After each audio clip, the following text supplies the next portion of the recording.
রাস্তা মেরামতের দাবিতে উত্তাল আসাম বিশ্ববিদ্যালয়। জেলা শাসকের আশ্বাসের অপেক্ষায় রাজপথে শিক্ষার্থীরা।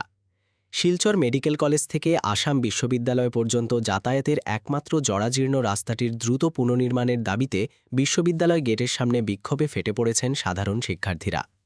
দীর্ঘদিন ধরে খানাখন্দে ভরা এই বেহাল সড়ক দিয়ে যাতায়াত করতে গিয়ে চরম দুর্ভোগ পোহাতে হচ্ছে সাধারণ মানুষ থেকে শুরু করে ছাত্রছাত্রীদের।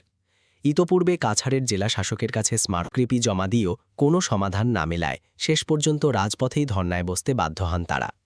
আন্দোলনকারীদের স্পষ্ট বার্তা, যতক্ষণ না জেলা শাসক নিজে এসে সড়ক সংস্কারের সুনির্দিষ্ট আশ্বাস দিচ্ছেন ততক্ষণ পর্যন্ত তাদের এই প্রতিবাদী ধর্না এক চুলো সরবে না। कल हम आपने आग्रह किया था सभी छात्रों से कि हम कल एक प्रोटेस्ट करेंगे और आप सब आइए, तो एक बार आप छात्रों को दिखा दीजिए किस मात्रा में छात्रों ने हमको समर्थन दिया है और पूरा रास्ता ब्लॉक हो चुका है।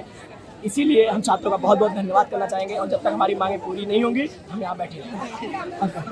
আমরা সবাইকে অত্যন্ত ধন্যবাদ জানাচ্ছি আমাদের ডাকে সাড়া দেওয়ার জন্য, এবং আজ আমরা যতক্ষণ না ডিসির আশ্বাসন পাচ্ছি যে এই রাস্তা অতি সত্বর ঠিক করা হবে ততক্ষণ অবধি আমরা বসবো।